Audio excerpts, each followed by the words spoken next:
Hello guys, good morning to all of you. This is Megiraj here and now we are going to get discuss about the radioactivity. तो साथियों अब हम discuss करते हैं कि radio activity क्या होती है। तो देखिए कुछ तत्व जो जो स्वतः ही बेधी किरणें उत्सर्जित करते हैं ऐसे तत्व रेडियो एक्टिव तत्व या रेडियो एक्टिव पदार्थ कहलाते हैं। ओके, और ये अल्फा बीटा गामा कण या किरणें उत्सर्जित करते हैं। सो सम substances or particles which emit some penetrating rays called radioactive particle or radioactive substances, and these particles name are alpha beta and gamma। तो देखते हैं कि रेडियो एक्टिव पदार्थ जो है रेडियो एक्टिव सब्सटेंस ये इमिट करता है alpha beta and gamma particle. ठीक है ना, तो ये स्वतः ही स्पॉन्टेनियसली स्वतः ही उत्सर्जन करता है। ठीक है ना, alpha beta and gamma particle का। ठीक है ना, तो ये है क्या, तो अल्फा पार्टिकल जैसे 2He4 हीलियम न्यूक्लियस होता है, बीटा पार्टिकल इलेक्ट्रॉन और पॉजिट्रॉन होता है। ठीक है, इलेक्ट्रॉन एंड पॉजिट्रॉन। ठीक है, और ये लगभग 100 किलो इलेक्ट्रॉन वोल्ट इतनी ऊर्जा का ये गामा फोटोन होता है। फोटोन उत्सर्जित करते हैं, इसको हम फोटोन कहते हैं। तो ये रेडियो एक्टिव सब्सटेंसेस। तो अब देखते हैं हम इसमें कि रेडियो एक्टिव सब्सटेंस जो alpha beta gamma rays emit करते हैं, तो अल्फा इमिट करेंगे तब क्या होगा, अल्फा का उत्सर्जन में ये कोई x1 है और ये 1 अल्फा पार्टिकल इमिट कर रहा है, तो x2 बनेगा। तो z जो है और a, z में से 2 यूनिट का लॉस और a में से 4 यूनिट का लॉस बनता है। आप ऐसे कह सकते हैं, ये फर्स्ट है और ये सेकंड है। जैसे 92 यूरेनियम 238 इसे 1 अल्फा पार्टिकल निकला, तो 90 थोरियम 234। अगर इसे 4 अल्फा पार्टिकल निकाल दिए तो ये कितना हो जाएगा, 86। ठीक है, और नया एलिमेंट बनेगा और यहाँ पर एक में से तो 4 निकल रहे हैं तो 8 अल्फा पार्टिकल्स हो जाएंगे, यानी 84 बचेगा। ठीक है, और ये पोलोनियम होता है और 1 अल्फा पार्टिकल में ऊपर 4 यूनिट का लॉस होता है, तो 4 अल्फा पार्टिकल निकलेंगे तो 16, यानी ये देखिएगा 238 में 16 माइनस कर दीजिए तो 222 इतना। तो इस तरीके से अल्फा पार्टिकल का एमिशन निकाल सकते हैं। और फिर हम देखते हैं बीटा पार्टिकल। बीटा का उत्सर्जन होता है तब क्या होता है, तो ये -1 बीटा 0 ये है, तो इसके उत्सर्जन से ए में तो कोई चेंज नहीं आता, लेकिन इसमें 1 यूनिट का इंक्रीमेंट होता है, 1 इकाई की वृद्धि हो जाती है। और इसी के अगेंस्ट अगर हम देखें इसको पॉजिट्रॉन का, तो यहाँ पर ए में कोई चेंज नहीं आएगा, जो सेकंड बनेगा, लेकिन इसमें 1 यूनिट का लॉस हो जाता है। ठीक है, तो बेसिकली हम इलेक्ट्रॉन के बारे में ही डिस्कस करेंगे ये, क्योंकि एंटी न्यूट्रिनो पार्टिकल्स यानी पॉजिट्रॉन के बारे में हम यहाँ पर डिस्कशन रोकेंगे, तो ये ही चीज़ ध्यान रखेंगे। और गामा पार्टिकल के एमिशन में कोई इफेक्ट नहीं पड़ता। ZA तो यहाँ पर भी सेकंड बनेगा, तो ZA ये गामा पार्टिकल, यानी गामा कणों के उत्सर्जन से परमाणु क्रमांक और परमाणु भार में कोई परिवर्तन नहीं आता। There will no any change in the atomic number and atomic mass whenever any gamma particle will emit. Okay, तो ये होगा। अब हम डायरेक्टली अगर अल्फा बीटा पार्टिकल का नंबर निकालना है, तो जैसे ये फर्स्ट एलिमेंट है और यहाँ अल्फा बीटा ये है और ये सेकेंड एलिमेंट है, तो यहाँ Z1 A1 Z2 A2, तो अल्फा कणों की संख्या,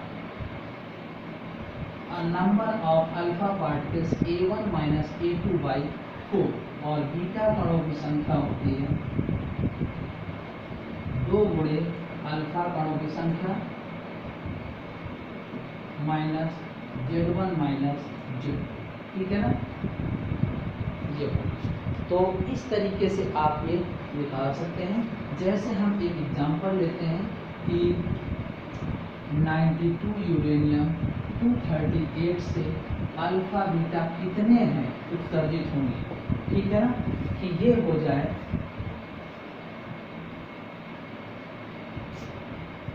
86, कोई नया एलिमेंट बन जाए, या मान लेते हैं 84 बन गया और ये 280। तो देखिएगा अल्फा पार्टिकल हो जाएंगे 238 माइनस 218/4 20/4 5,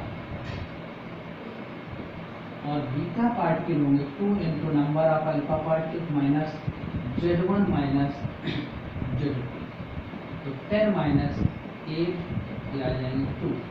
तो बीटा पार्टिकल जो है इलेक्ट्रॉन जो है वो 2 उत्सर्जित हुए हैं, और अल्फा पार्टिकल यानी हीलियम न्यूक्लियस जो है वो 5 इमिट हुए हैं, उत्सर्जित हुए हैं, ठीक है। ये हो जाएगा। इसी तरीके से अब हम देखते हैं कि रेडियो एक्टिव शैतानियम क्या होता है। रेडियो एक्टिव डीके लॉ, तो इसमें क्या है कि देखिए कि कोई भी तत्व यानी एक इनिशियल अमाउंट प्रारंभिक मात्रा, इनिशियल न्यूक्लियस ये है N0, after time T remaining nucleus M, तो डिसइंटीग्रेटेड कितने हुए -3m, यानी प्रारंभिक नाभिक जो थे वो N0 थे, कुछ समय बाद जो शेष नाभिक बचे वो N है, ठीक है ना। ये प्रारंभिक नाभिक, ये है शेष नाभिक, तो ये है विघटित नाभिक, ठीक है ना।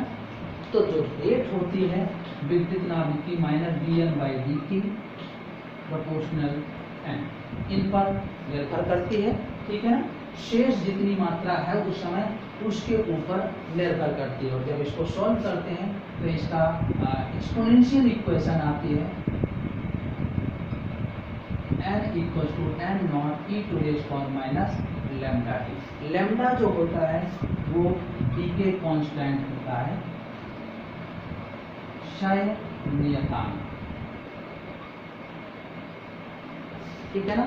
ये डीके कांस्टेंट है, और इसी से जब देखिएगा R = क्या है -d/dt, n ये वैल्यू पुट करेंगे -d/dt n0 e⁻ तो R = R0 e⁻ और R0 की वैल्यू होती है n0 लैम्डा, ध्यान रखिएगा। तो ये है डीके लॉ, क्षयता नियम, ठीक है ना। तो इस तरीके से हम निकाल लेते हैं क्षयता नियम, और इसी क्रम में जो रेडियो एक्टिविटी यूनिट होती है 1 क्यूरी =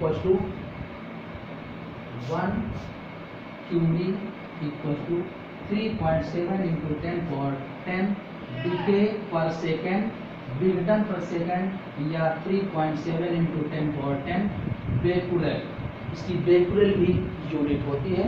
तो ध्यान रखिएगा ये इसकी यूनिट्स हैं, क्यूरी की वैल्यू है, ठीक है ना। और इसी में से अब हम देखते हैं half life and mean life, अर्ध आयु और औसत आयु क्या होती है। तो अर्ध आयु क्या होता है, वह निश्चित समय जिसमें कोई रेडियोएक्टिव तत्व अपनी प्रारंभिक मात्रा का आधा रह जाता है या आधा विघटित हो जाता है। That fixed time interval in which any radioactive substances disintegrated of its half amount और रिमेनिंग इट्स हाफ अमाउंट। तो ये होता है T½ = 0.6932 अपॉन लैम्डा, और लैम्डा के बारे में आपको बता चुके हैं कि ये डीके कांस्टेंट होता है, और ये हाफ लाइफ है, अर्ध आयु बोलते हैं इसको, अर्ध आयु। तो इसी तरीके से अब हम औसत आयु अगर निकालें, औसत आयु, यानी इसको बोलते हैं मीन लाइफ। तो t इक्वल टू 1/λ होता है, और जब इसकी वैल्यू सॉल्व करते हैं तो 0.144 t हाफ ये आ जाता है। ठीक है ना। अब अगर हम पर्टिकुलर ग्राफ ड्रॉ करें इनके लिए तो देखते हैं कि प्रारंभिक और शेष नाभिकों में से, या कैपिटल टी और स्मॉल टी में relation between capital T and small T. ठीक है, तो देखिएगा ये इस तरीके से नाभिक हैं। यहाँ पर पहले टी हाफ में से दूसरे टी हाफ, तीसरा टी हाफ, चौथा टी हाफ। तो जब ये प्रारंभ में कितनी थी, n0 थी, फिर पहली बार ये कितनी बची इसकी, हाफ, फिर अगली बार कितनी बची इसकी भी हाफ, n0/4। फिर अगली बार कितना बचेगा इसका भी हाफ, n0/8। फिर अगली बार कितना बचा इसका भी हाफ, n0/16। तो देखिएगा ये क्या हो रहा है, ये n0 है, यहाँ n0 1/2 पावर 1 है फर्स्ट टर्म, n0 1/2 पावर 2 है, फिर यहाँ पर n0 1/2 पावर 3 है, फिर यहाँ पर n0 1/2 पावर 4 है। तो एक सीक्वेंस बन रहा है। देखिएगा ये जो बच रही है अमाउंट n0 1/2 पावर n हो जाएगा n अटेम्प्ट में। ठीक है ना। nवें अटेम्प्ट में जो शेष मात्रा होगी, remaining amount n0 1/2 power small n, और स्मॉल n क्या होगा, और इसका कर्व देखिएगा इस तरीके का मिलेगा ये। ठीक है, तो n equal to n0 1/2 power n, और n की वैल्यू होती है capital T upon T half. तो इसकी हेल्प से अब हम आगे के क्वेश्चन सॉल्व कर सकते हैं। ओके।